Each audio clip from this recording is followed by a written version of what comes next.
Standard topic by Ravish. हाँ बच्चों, तो आज हम स्टार्ट करेंगे विभाजन के परिणाम से, क्योंकि लास्ट वीडियो में मैंने इसके ऊपर तक कराया था और मैंने बोला था कि विभाजन के परिणाम नेक्स्ट वीडियो में करेंगे। ठीक है, तो सन 1947 में बड़े पैमाने पर एक जगह की आबादी दूसरी जगह जाने को मजबूर हुई थी। यानी कि बहुत ही बड़े स्तर पे लोगों का आना जाना स्टार्ट हुआ जब विभाजन हो गया, क्योंकि लोगों को यही नहीं समझ में आ रहा था कि वो कौन से देश में है क्या नहीं है। ये सारी सिचुएशन हुई थी, लेकिन उसके बाद लोगों का आना जाना स्टार्ट हो गया जब उनको बताया गया कि इधर पाकिस्तान है, इधर हिंदुस्तान है। आबादी का स्थानांतरण हुआ। यह एक स्थानांतरण आकस्मिक, अनियोजित और त्रासदी से भरा था। बहुत ही दुख भरा ये त्रासदी था, ये घटना घटी थी उन लोगों के लिए। ये अनियोजित था, कोई प्लानिंग नहीं था, उतना आने जाने के कोई संसाधन नहीं थे, क्योंकि उस वक्त बहुत सारे संसाधन नहीं थे हमारे पास।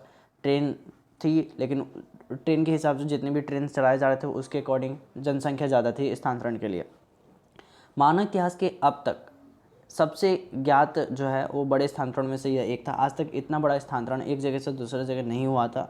धर्म के नाम पर एक समुदाय के लोगों ने दूसरे समुदाय के लोगों को बेरहमी से मारा। ठीक है ना। लाहौर, अमृतसर और कलकत्ता जैसे सांप्रदायिक अखाड़े में तब्दील हो गए। लाहौर, अगर हम लाहौर की बात करें, लाहौर हुआ आपका, अमृतसर हुआ, कलकत्ता हुआ, ये जो सांप्रदायिक अखाड़े में तब्दील हो गए। सांप्रदायिक मतलब होता है धार्मिक जो लड़ाई झगड़े होते हैं ना, सांप्रदायिक, उसको हम बोलते हैं सांप्रदायिक लड़ाई झगड़ा या सांप्रदायिक अखाड़े। तो धर्म के नाम पे जो होता है उसे हम सांप्रदायिक बोलते हैं। तो सांप्रदायिक अखाड़े में तब्दील हो गया कौन कौन सा शहर? लाहौर, अमृतसर, कलकत्ता शहर। जिन इलाकों में ज़्यादातर हिंदू अथवा सिख आबादी थी, उन इलाकों में मुसलमानों ने जाना छोड़ दिया। ठीक उसी तरीके से जिन इलाकों में मुस्लिम बहुल इलाका था,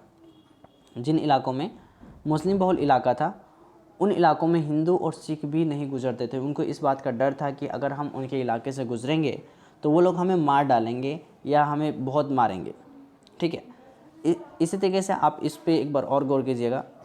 मेहमानबाजी में कसर मतलब कि दंगाइयों ने चलती ट्रेन को रोक लिया था। अब ट्रेन की सिचुएशन दिखा देता हूँ। ये ट्रेन की सिचुएशन थी उस वक्त। आपने पार्टीशन ऑफ इंडिया 1947 में भी देखा होगा, अगर आपने, मैंने जो वीडियो रिकमेंड किया था, और उसके अलावा आप गदर मूवी में भी इस तरह की सिचुएशन देखे होंगे। तो मेहमानबाजी में कसर यानी दंगाइयों ने क्या हुआ कि जो चलती हुई ट्रेन को रोक लिया, गैर मज़हब के लोगों को खींच के निकाला। जो गैर मज़हब के लोग थे उनको क्या हुआ कि खींच कर निकाला और तलवार तथा गोली से मौत के घाट उतार दिया। बाकी यात्रियों को हलवा, फल और दूध दिया गया।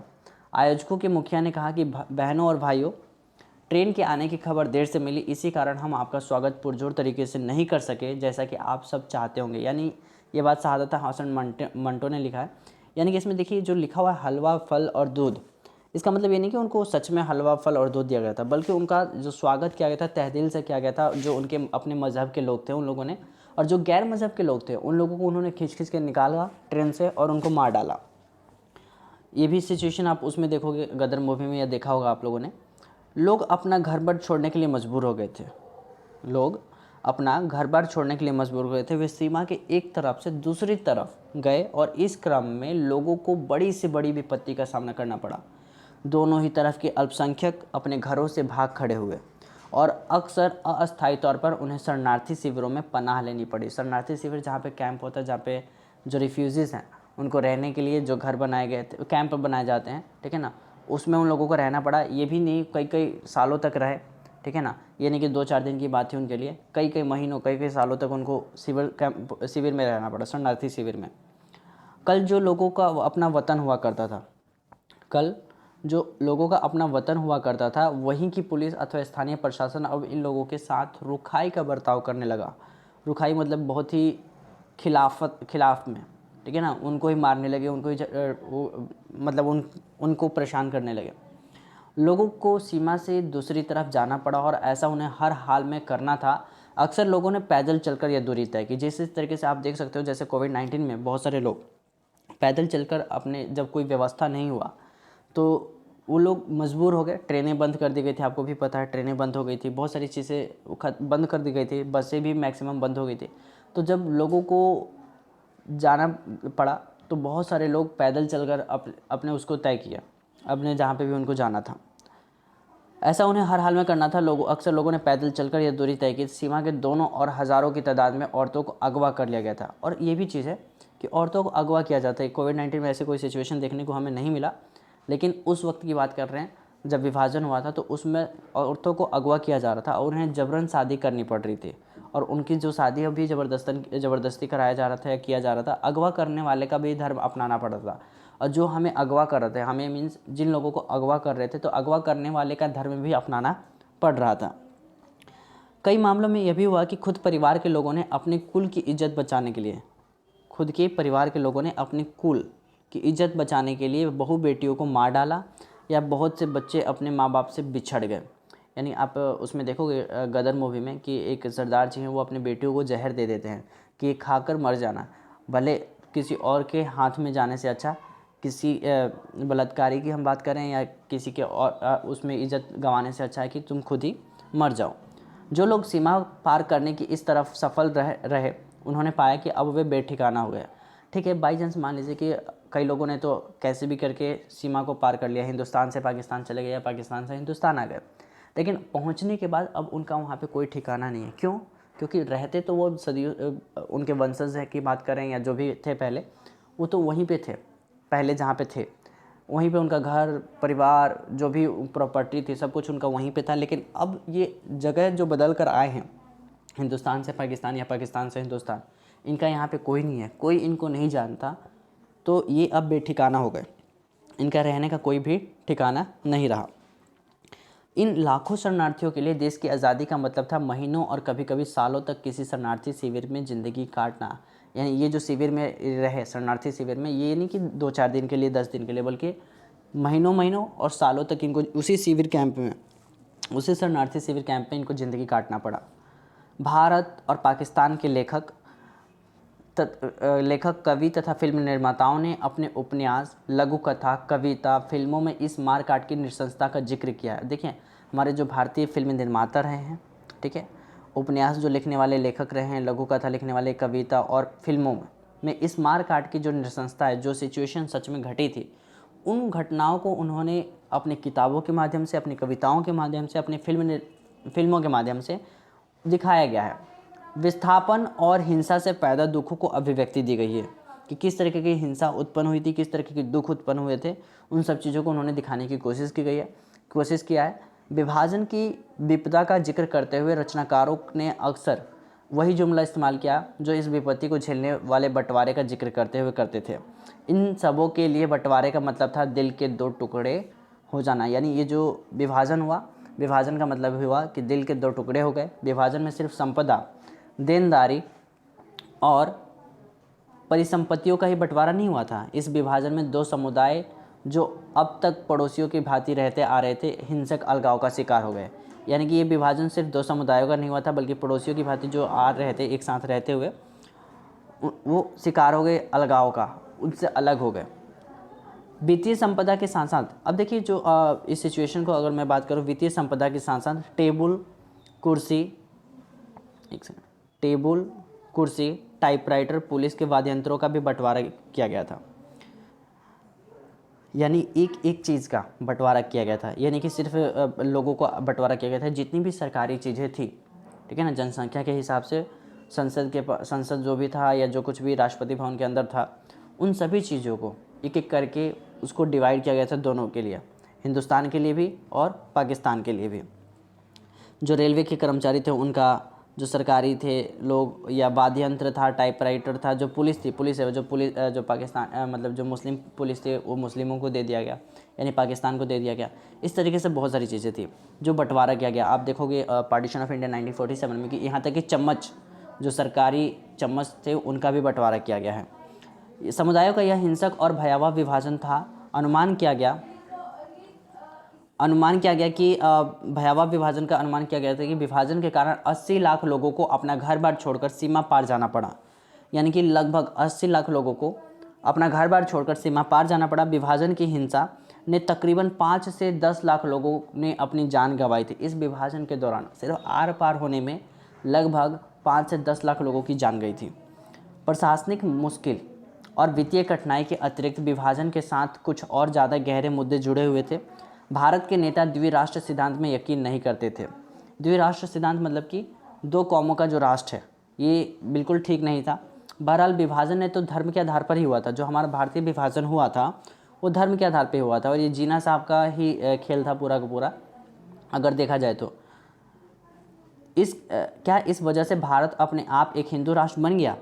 विभाजन के दौरान बड़ी संख्या में मुस्लिम आबादी पाकिस्तान चली गई। इसके बावजूद भी जब 1951 के वक्त जब सर्वे किया गया था 1951 में, तो भारत की कुल आबादी में लगभग 12% मुसलमान थे। ऐसे में सवाल यह था कि भारत अपने मुसलमान नागरिकों तथा दूसरे धार्मिक अल्पसंख्यकों मसलन सिख, ईसाई, जैन, बौद्ध, पारसी, यहूदियों के साथ क्या बर्ताव करे। जो देखिए, विभाजन इसलिए हुआ था कि यहाँ से मुस्लिम चले जाएंगे और सारे सिर्फ यहाँ पे हिंदू बचेंगे, लेकिन यहाँ पे हिंदुओं के साथ साथ बड़ी संख्या में कौन कौन से और धर्म के लोग थे? सिख, ईसाई, जैन, बौद्ध, पारसी, यहूदी और यहाँ तक कि मुसलमान थे। बंटवारे के कारण हिंदू और मुसलमानों के बीच में तनाव पहले से ही कायम था, ठीक है, हिंदू और मुस्लिम धर्म को लेकर। इन संघर्षों के साथ प्रतिस्पर्धी राजनीतिक हित जुड़े थे। मुस्लिम लीग का गठन मुख्य रूप से औपनिवेशिक भारत में मुसलमानों के हितों की रक्षा के लिए हुआ था। जो मुस्लिम लीग की स्थापना की गई थी, या मुस्लिम लीग जो बनाया गया था, वो ये कहकर किया गया था कि हम मुस्लिमों की रक्षा करेंगे, हम मुस्लिमों के लिए काम करेंगे, क्योंकि मुस्लिमों की संख्या कम है अगर और हिंदुओं की संख्या ज़्यादा है, तो जो भी काम होगा अगर राजनीतिक तरीके से, तो हमेशा कांग्रेस यानी जो हिंदुओं का पक्ष रहते, जो हिंदू हैं, वही लोग आगे रहेंगे हमेशा, हम लोगों को कोई गिनती भी नहीं होगा। ये मोहम्मद अली जिन्ना का कहना था। तो मुस्लिम लीग का गठन जो है मुख्य रूप से औपनिवेशिक भारत में मुसलमानों के हितों की रक्षा के लिए किया गया था।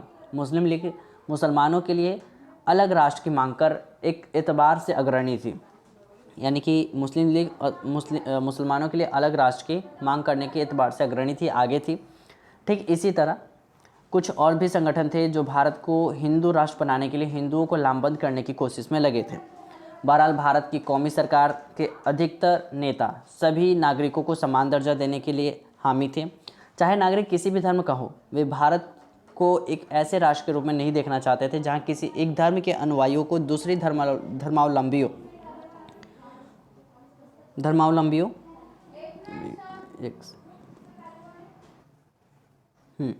तो हम यहाँ थे कि उसके धर्मावलंबियों के ऊपर वरीयता दी जाए अथवा किसी एक धर्म के विश्वासियों के मुकाबले बाकियों को हीन समझा जाता हो। वे मानते थे कि नागरिक चाहे किसी भी धर्म को माने, उसका दर्जा बाकी नागरिकों के बराबर ही होना चाहिए। नागरिकता की कसौटी धर्म को नहीं बनाया जाना चाहिए।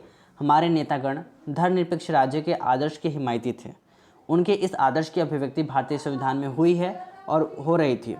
अच्छा, एक बार आप लोग ये वाली मूवी जो है यहाँ पे शो क्या है, गरम हवा के बारे में क्या है, आप लोग एक बार मुझे पढ़ना और पढ़कर इस गरम हवा के बारे में मुझे कमेंट करना कि ये मूवी किस बेहाब पे लिखा गया है। ये भी विभाजन से ही जुड़ा हुआ है, लेकिन फिर भी आप लोग एक बार पढ़ के मुझे कमेंट में कर सकते हो कि ये मूवी किस बारे में लिखा है। बहुत ही छोटा दिया हुआ है, कोई बड़ा नहीं है, आपको बस इतना ही पढ़ना है। देखने की भी जो उतनी ज़रूरत नहीं पड़ेगी, आपको समझ में आ जाएगा कि क्यों दिया गया है और क्या बताना चाहता है। इसके अलावा अगर हम बात करते हैं रजवाड़ों का विलय, जो हमारा बहुत ही मेन टॉपिक है, रजवाड़ों का कैसे विलय किया गया था। देखिए, जब भारत विभाजन हुआ तो भारत जो ब्रिटिश भारत था, जब ब्रिटिश यहाँ पे थे, तब भारत और पाकिस्तान वगैरह सब मिलाकर लगभग जब पाकिस्तान भी अलग हो गया तो रजवाड़ों के विलय की सबसे बड़ी प्रॉब्लम थी। रजवाड़े क्या होते हैं? देखिए, रजवाड़े यानी कि जहाँ पे राजाओं का शासन हो। रजवाड़ों का विलय मीन्स जहाँ पे राजाओं का शासन हो और उन राजाओं के शासन को, यानी उन जितने भी राजा थे उन सभी को भारत एक देश बनाने के लिए, ठीक है, उन सभी राजाओं को बोला जा रहा था कि आप भारतीय संघ में मिल जाइए। और उस वक्त पूरे भारत में 565 रजवाड़े थे, 64-65 ये लगभग इतना ही थे, 64 और 65, 565 के आसपास रजवाड़े थे। उन रजवाड़ों से यानी राजाओं से बोला गया कि आप सभी भारत में शामिल हो जाइए। लेकिन कुछ रजवाड़े थे तो अपने आप ही शामिल हो गए, और कुछ ऐसे भी रजवाड़े थे जो कि बहुत ही परेशान किए, वो जुड़ना नहीं चाहते थे। देखिए, मेन इसमें क्या था कि जो ब्रिटिश यहाँ से जा रहे थे तो उन्होंने 2 ऑप्शन रखा था, 2 से 3 ऑप्शन रखा था इन रजवाड़ों के सामने कि आप चाहो तो पाकिस्तान में शामिल हो जाओ, आप चाहो तो हिंदुस्तान में शामिल हो जाओ, या चाहो तो एक अलग देश बना सकते हो। तो कुछ ऐसे मजबूत राजा थे जो वो चाहते थे कि हम एक अलग देश बनाएंगे, और इससे बहुत बड़ी प्रॉब्लम क्रिएट होने वाला था हिंदुस्तान के लिए, ठीक है। अब हम देखते हैं रजवाड़ों का विलय में क्या क्या हुआ कि ब्रिटिश इंडिया दो हिस्सों में था। ब्रिटिश इंडिया जो था दो हिस्सों में था। एक हिस्से में ब्रिटिश प्रभुत्व वाले भारतीय प्रांत थे, तो दूसरे हिस्से में देसी रजवाड़े थे। यानी जब ब्रिटिश यहाँ पे शासन कर रहा था तो एक तो वो खुद कर रहा था जिस पे उसका पूरा का पूरा लगाम था, और एक ऐसा भी एरिया था जहाँ पे कि कुछ भारतीय राजा ही शासन किया करते थे। ठीक है, तो ब्रिटिश भारतीय प्रांत थे और दूसरा था देशी रजवाड़े। ब्रिटिश प्रभुत्व वाले भारतीय प्रांतों पर अंग्रेजी सरकार का सीधा नियंत्रण था। तो दूसरी तरफ बड़े आकार के और कुछ राजे थे, इन्हें रजवाड़ा कहा जाता था। ठीक है, तो रजवाड़ों पर राजाओं का शासन था। जो रजवाड़े हुआ करते तो उस पर किसका शासन था? राजाओं का था। राजाओं ने ब्रिटिश राज की अधीनता या कहें कि सर्वोच्च सत्ता स्वीकार करते। ये जो शासन चला रहे थे तो ये मिले हुए भी थे ब्रिटिशों के साथ। जो राजा मैक्सिमम जो राजा थे वो ब्रिटिशों के साथ मिले हुए थे, उनसे आना मिलना जाना सब कुछ था इनका। इसके अंतर्गत वे अपने राज्य के घरेलू मामलों का शासन चलाते थे। इनका कोई बाहर से उतना मतलब नहीं था इन राजाओं का, ये अपना अंदर ही अंदर सारा शासन चलाते थे। अंग्रेजी प्रभुत्व के अंतर्गत आने वाले भारतीय साम्राज्य के 1/3 हिस्से में रजवाड़े कायम थे। प्रत्येक 4 भारतीयों में से एक किसी न किसी रजवाड़े का प्रजा था। ठीक है, अब हम बात करते हैं आखिर ठीक है था, लेकिन समस्या क्या आया? समस्या यह आया कि आज़ादी के तुरंत पहले अंग्रेजी शासन ने घोषणा की कि भारत पर ब्रिटिश प्रभुत्व के साथ ही रजवाड़े भी ब्रिटिश अधीनता से आज़ाद हो जाएंगे। यानी कि जो भारतीय जो जनता है वो तो आज़ाद होगी ही होगी, उसके साथ साथ जो रजवाड़े हैं वो भी ब्रिटिश अधीनता से आज़ाद हो जाएंगे। इसका मतलब यह था कि सभी रजवाड़े यानी जो रजवाड़ों की संख्या दिखाया गया है मैंने 565, आप इसको देख लेना, 565 जो दिखाया गया है, ये ब्रिटिश राज की समाप्ति के साथ ही कानूनी तौर पर आज़ाद हो जाएंगे। अंग्रेजी राज का नज़रिया यह था कि रजवाड़े अपनी मर्जी से, देखिए इनका क्या कहना है, इनका कहना था कि अंग्रेजी राज का नज़रिया यह था कि रजवाड़े अपनी मर्जी से चाहे तो भारत या पाकिस्तान में शामिल हो जाएं, या फिर अपना स्वतंत्र अस्तित्व बनाए। स्वतंत्र अस्तित्व मतलब कि खुद का अपना देश बना सकते हैं। भारत अथवा पाकिस्तान में शामिल होने या स्वतंत्र हैसियत बनाए रखने का फैसला रजवाड़ों की प्रजा को नहीं करना था। और इन्होंने ये भी बोला था कि ये जो फैसला लेना है ना कि वो किस में शामिल हो, वो अपनी जनता से नहीं पूछेंगे। जो राजा हैं वो अपनी जनता से उनको नहीं पूछना है, उनको खुद फैसला लेना है। यानी कि जनता क्या चाहती है, जनता का क्या करना है, नहीं, सारा फैसला राजा लेंगे। जनता की क्या इच्छा है ये नहीं पूछना। तो ये इससे कई लोगों ने, जो जनता थी, जनता ने विरोध भी किया था कई राजाओं का। ठीक है, तो ये बात रखा गया था ऑप्शन कि जो रजवाड़े हैं वो किस में शामिल होंगे नहीं होंगे, इसका जो निर्णय है वो जनता नहीं लेगी, उस रजवाड़े का जनता नहीं लेगी, बल्कि वहाँ का राजा निर्णय लेगा कि कहाँ पे वो क्या करेगा। तो हैसियत बनाए रखने की फैसला रजवाड़ों की प्रजा को नहीं करना था। यह फैसला करने का अधिकार राजाओं को दिया गया था। ये जो है सिर्फ राजाओं को अधिकार दिया गया था कि राजा ही फैसला करेगा कि वो किसके साथ शामिल होना चाहता है या खुद अपने एक अलग देश बनाना चाहता है। यह अपने आप में बड़ी गंभीर समस्या थी और इससे अखंड भारत के अस्तित्व पर खतरा मंडरा रहा था। हम जिस अखंड भारत को बनाना चाहते थे, अखंड मीन्स कि वो टूटे ना, ठीक है ना, खंड तो हो ही गया था, खंडित होकर 2 भागों में बटा ही था पाकिस्तान और हिंदुस्तान, लेकिन अब खंडित ना हो। कोई राजा महाराजा भारत के, आप जो नक्शा देख रहे हो इसकी अस्तित्व कुछ और ही थी शुरू में, लेकिन अब ऐसा ना हो और कोई इसके खिलाफ ना जाए कि अलग होने के लिए। तो इसको अखंड बनाए रखने के लिए भारत ने बहुत ज़्यादा प्रयास किया। इसी में हम नीचे आते हैं और इसमें आप देखिए, ये आपको भारत विभाजन के पहले और बाद की सिचुएशन दिखाई है। आपको जितने भी ब्रिटिश भारत दिख रहा है, आपको ये येलो कलर का ये सब ब्रिटिश भारत है, ठीक है ना, यहाँ पे लिखा भी हुआ है। और रियासतें और रजवाड़े क्या है, ये आपके जिस पे राजाओं का शासन था। तो मान लीजिए कई राजाएँ, जो राजा वगैरह थे, वो कहते थे कि हम भारत के साथ नहीं मिलना चाहते। तो आप एक बार इमेजिन कीजिए कि अगर इसमें से ब्लू कलर के स्टेट को हटा दिया जाए तो भारत का नक्शा कैसा होगा, आप सोच सकते हैं, इमेजिन कर सकते हैं। मैं आपको एक वीडियो भी दिखा रहा हूँ इसी के साथ साथ, ठीक है। ये वीडियो ऐसा नहीं है, ये आप पूरा का पूरा एक एपिसोड का एक हिस्सा है, जिस एपिसोड का नाम है प्रधानमंत्री एपिसोड है। आप इसको शुरू से लेकर अंत तक देखना है। इसमें आपका एक वीडियो नहीं बल्कि मेरे ख्याल से 25 या 26 वीडियो है, 26 एपिसोड है, जो कि आपके पूरे सिलेबस को कवर करता है। जो सेकंड बुक है पूरे सेकंड बुक को कवर करेगा, ठीक है। तो वो प्रधानमंत्री एपिसोड का मैं एक छोटा सा ट्रेलर दिखा रहा हूँ जहाँ पे इसके नक्शे को दिखाया गया है। आज जिसे हम हिंदुस्तान कहते हैं उसका चेहरा कुछ ऐसा हो सकता है तो क्या होता? आज जिसे हम हिंदुस्तान कहते हैं, उसका चेहरा कुछ ऐसा हो सकता था।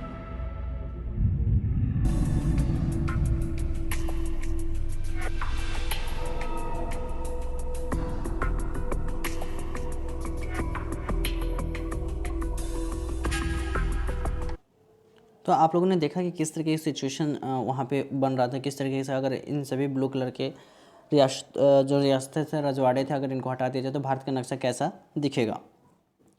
इसी के साथ हम नीचे और आते हैं। इसमें लिखा गया, समस्या ने जल्दी ही अपने तेवर दिखाने शुरू कर दिए। अब हम जिस बात का डर था कि कुछ ऐसे रजवाड़े ना अड़िग हो जाएं कि हमें अपना अलग देश बनाना है, तो देखिए उन सभी रजवाड़ों को हमें भारत में मिलाना था। भारत में मिलाएंगे तभी एक भारत, एक जो आज जिस भारत को हम देखते हैं वैसा भारत बनना था। लेकिन कुछ ऐसे रजवाड़े थे जो तंग करने लगे, वो इतना कहने लगे, धमकी देने लगे भारत सरकार को कि हम नहीं शामिल होंगे, ब्रिटिश ने कहा है कि हम आज़ाद हो सकते हैं। तो ऐसी हालात जो थी, ठीक है ना, उन सबको ठीक करने के लिए बहुत ही सामना करना पड़ा। तो समस्या ने जल्दी अपने तेवर दिखाने शुरू किए। सबसे पहले त्रावणकोर के राजा, ये जो हम मैं जिस त्रावणकोर की बात कर रहा हूँ, ठीक है, एक सेकेंड।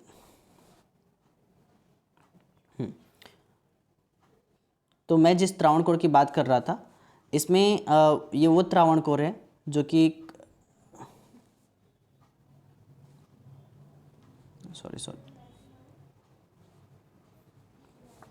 ये वो त्रावणकोर है जो कि आपका केरल और कर्नाटक के बिल्कुल बॉर्डर के आसपास पड़ेगा त्रावणकोर। तो सबसे पहले जो था, अगर किसी ने बोला था कि मैं एक अलग देश बनाऊंगा भारत के बीचों बीच, तो वो थे त्रावणकोर के राजा। उन्होंने अपने राज्य को आज़ाद रखने की घोषणा की थी। अगले दिन हैदराबाद के निज़ाम ने ऐसी ही घोषणा की कि कुछ शासक, मसलन भोपाल के नवाब, संविधान सभा में शामिल नहीं होना चाहते हैं।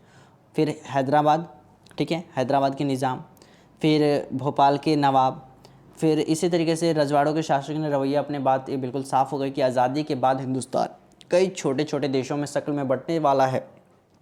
लोकतंत्र का भविष्य अंधकारमय जान पड़ता है कि अब ये जिस लोकतंत्र की बात कर रहे थे वो लोकतंत्र अब हासिल नहीं होगा। भारतीय स्वतंत्रता संग्राम का लक्ष्य था एकता और आत्मनिर्णय के साथ साथ लोकतंत्र का रास्ता अख्तियार करना। इसे देखते हुए ये स्थिति अपने आप में एक बड़ी विचित्र थी, ठीक है। अधिकतर रजवाड़ों में शासन लोकतांत्रिक रीति से चलाया जाता था और रजवाड़ों के शासक अपनी प्रजा को लोकतांत्रिक अधिकार देने के लिए तैयार ही नहीं थे। अगर हम बात करते हैं तो सरकार का नज़रिया क्या था, अभी इस वक्त सरकार का नज़रिया क्या था, तो देखिए छोटे बड़े विभिन्न आकार के देशों में बढ़ जाने की इस संभावना के विरुद्ध अंतरिम सरकार आपको मैं बता दूं अंतरिम सरकार किसे कहते हैं। अंतरिम सरकार वो सरकार थी जो उस वक्त आज़ाद होने से पहले या आज़ादी के दौरान जो सरकार काम कर रही थी, जो भी नेताओं का एक ग्रुप जो काम कर रहा था, उसी को अंतरिम सरकार बोला गया था। मैक्सिमम अगर हम बात करें अंतरिम सरकार के रूप में तो उस वक्त कांग्रेस ही थी।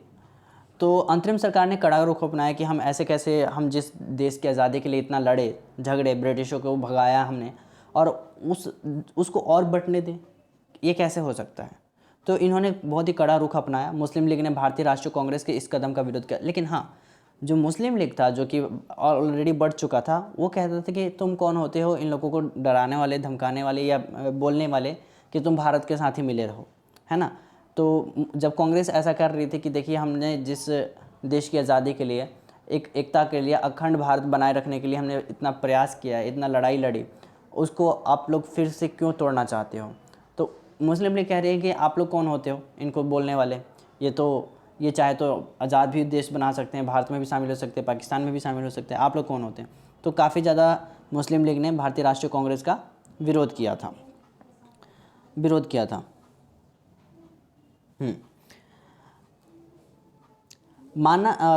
मुस्लिम लीग का मानना था कि रजवाड़ों को अपनी मनमर्जी का रास्ता चुनने के लिए छोड़ दिया जाना चाहिए।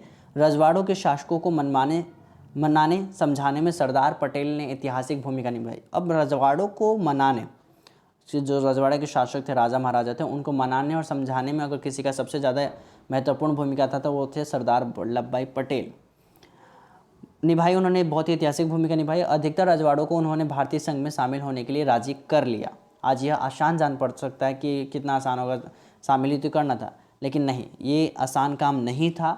लेकिन आपने अपने आप में ये बड़ा जटिल काम था। इसके लिए बड़ी चतुराई और युक्तिपूर्ण पहलकदमी की ज़रूरत थी। मिसाल के तौर पर आज के उड़ीसा में कि तब 26 और छत्तीसगढ़ में 15 और छोटे रजवाड़े थे।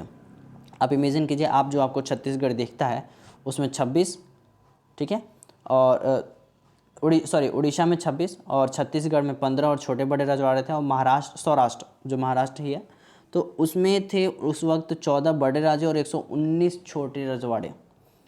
अनेक प्रशासनिक तंत्र भी थे हमारे पास उस वक्त।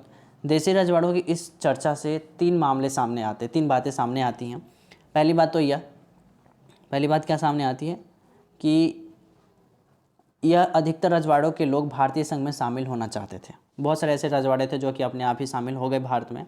दूसरी बात ये कि भारत सरकार का रुख लचीला था और वो कुछ इलाकों को स्वायत्त देने के लिए तैयार थी। वो आज़ादी देने की, वो कुछ राजा थे जो कहते थे कि हमारे सामने टर्म एंड कंडीशन हम रखेंगे, उससे भी यहाँ पे हम भारत के साथ मिल। तो भारत सरकार ने उन टर्म एंड कंडीशन को मान भी लिया कई रजवाड़ों के लिए। भारत सरकार ने विभिन्नताओं को सम्मान देने और विभिन्न क्षेत्रों की मांगों को संतुष्ट करने के लिए यह रुख अपनाया। तीसरी बात यह था कि विभाजन की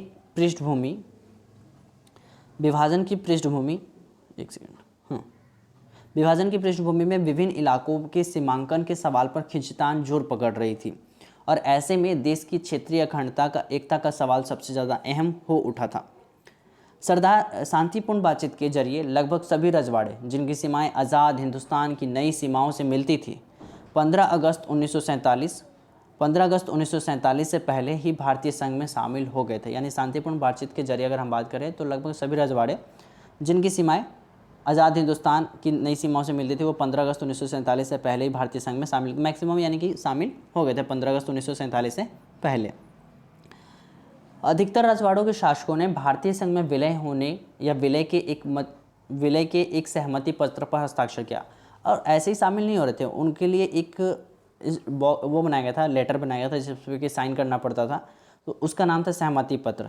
नाम सहमति पत्र नहीं हो, जैसे कि एक ऐसा कागजात जिस पे साइन करने से ये पता चल जाएगा कि हाँ ये राज्य, ठीक है, एज अ डॉक्यूमेंट्स कि हमें इस रजवाड़े के राजा ने साइन कर दिया है। तो उस सहमति पत्र पर हस्ताक्षर करने पड़ते थे। सहमति पत्र का जो नाम था, ठीक है, वो था इंस्ट्रूमेंट ऑफ एक्सेशन। उस सहमति पत्र का नाम था इंस्ट्रूमेंट ऑफ एक्सेशन, ठीक है। इस पर हस्ताक्षर का अर्थ था कि रजवाड़े भारतीय संघ का अंग बनने के लिए सहमत हो गए हैं। बहुत ही यहाँ पे ध्यान से सुनिएगा, जूनागढ़, हैदराबाद, कश्मीर, मणिपुर की रियासतों के विलय बाकियों की तुलना में थोड़ा कठिन साबित हुआ। जूनागढ़, हैदराबाद, कश्मीर, मणिपुर की रियासतों का विलय बाकियों की तुलना में थोड़ा कम अलग था। कश्मीर के विलय के बारे में आपने अध्याय 8 चैप्टर 8 में हम बहुत अच्छे से पढ़ेंगे। अब आपको इन सभी चीज़ों को कंप्लीट करना अगर एज ए वीडियो तो एज ए मूवी एपिसोड, तो मैं आपको बोलूँगा प्रधानमंत्री एपिसोड जो है ना उसका 1, 2, 3 और 4 है ना, आपको चारों एपिसोड देखने हैं प्रधानमंत्री एपिसोड का, ठीक है। उसमें बहुत ही क्लियरली बताया गया कि भारत का विभाजन कैसे हुआ था, क्या स्थिति बनी हुई थी, ठीक है। अब इसमें एक स्टेट वाइज दिखाया गया है कि क्या क्या सिचुएशन थी। हैदराबाद के निज़ाम का क्या सिचुएशन था, उसने क्या बोला था। तो हैदराबाद की रियासत, जो हैदराबाद था, हैदराबाद के जो शासक था उसको निज़ाम बोला जाता क्योंकि मुस्लिम थे, ठीक है ना। तो हैदराबाद की रियासत बहुत बड़ी थी। यह रियासत चारों तरफ से हिंदुस्तानी इलाके से घिरी थी। पुराने हैदराबाद के कुछ हिस्से अगर हम बात करें, जो पुराना हैदराबाद था तो उसके हम कुछ हिस्से की अगर बात करें तो वह आज के महाराष्ट्र, कर्नाटक और बाकी हिस्से आंध्र प्रदेश में है। यानी कि उस वक्त का हैदराबाद इतना बड़ा था कि आज के महाराष्ट्र से जुड़ा हुआ था, कर्नाटक से जुड़ा हुआ था और आंध्र प्रदेश से जुड़ा हुआ था। हैदराबाद के शासक को निज़ाम कहा जाता था और उसके शासक, जो हैदराबाद का शासक था, उसको क्या कहा गया, निज़ाम कहा जाता था। और वह दुनिया के सबसे दौलतमंद लोगों में शुमार किया जाता था। निज़ाम चाहता था कि हैदराबाद की जो रियासत है उसको आज़ाद रियासत का दर्जा दिया जाए। निज़ाम ने सन 1947 के नवंबर में भारत के साथ यथास्थिति बहाल रखने का एक समझौता किया और यह समझौता 1 साल के लिए था। इस बीच भारत सरकार से हैदराबाद के निज़ाम की बातचीत जो थी वो जारी रही थी, ठीक है। अब हम इसी में आगे बात करते हैं क्या हुआ कि इसी दौरान हैदराबाद की रियासत के लोगों के बीच निज़ाम के शासन के खिलाफ एक आंदोलन ने और जोर पकड़ा। अब वहाँ के लोगों ने काफ़ी आंदोलन करने लगे। तेलंगाना इलाके के किसान निज़ाम के दमनकारी शासन के खास तौर से दुखी थे। वे निज़ाम के खिलाफ उठ खड़े हुए। महिलाएं निज़ाम के शासन में सबसे ज़्यादा जुल्म का शिकार हुई थी। जो निज़ाम था वो काफ़ी ज़्यादा लोगों को परेशान करता था। निज़ाम के जो खिलाफ उठ खड़े हुए वहाँ के जो लोग थे दमनकारी, तो महिलाओं निज़ाम के शासन में सबसे ज़्यादा जुल्म का शिकार हुई थी। महिलाएं बड़ी संख्या में आंदोलन से जुड़ी। हैदराबाद शहर इस आंदोलन में गहन गढ़ बन गया था, और गढ़ बनने के साथ ही क्या हुआ कि इस आंदोलन के अग्रिम पंक्ति में थे आंदोलन के देख निज़ाम के लोगों के खिलाफ एक अर्धसैनिक बल रवाना किया गया। इसे रज़ाकार कहा जाता है। यानी कि निज़ाम ने क्या किया, जो लोग आंदोलन में खड़े हुए थे तो निज़ाम ने क्या किया कि आंदोलन में खड़े लोगों को एक अर्धसैनिक बल रवाना किया, और इसे रज़ाकार कहा जाता था। जो सेना उसने रवाना किया था इन लोगों के खिलाफ तो उसे रज़ाकार कहा जाता था। ये रज़ाकार जो थे ये अव्वल दर्जे के सांप्रदायिक अत्याचारी थे। मतलब धर्म के नाम पे लड़ाई झगड़े करने वाले सबसे आगे थे ये रज़ाकारों ने गैर मुसलमानों को खासतौर पर अपना निशाना बनाया। इन गैर मुसलमान मतलब कि जो मुसलमान को छोड़कर जो अन्य धर्म के लोग थे उनको इन्होंने निशाना बनाया, और रज़ाकारों ने लूटपाट मचाई।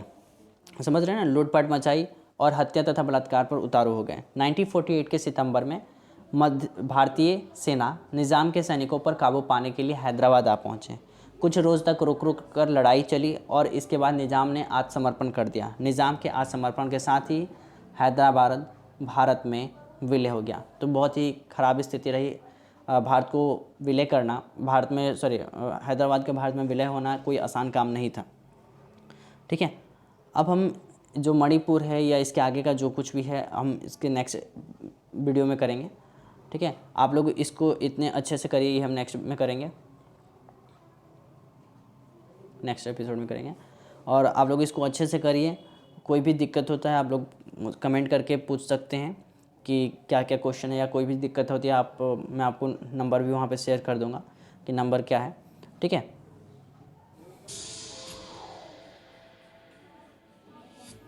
ये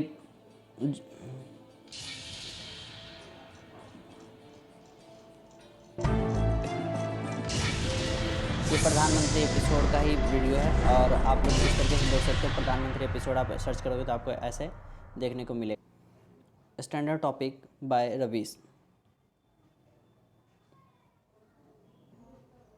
बाय बच्चों।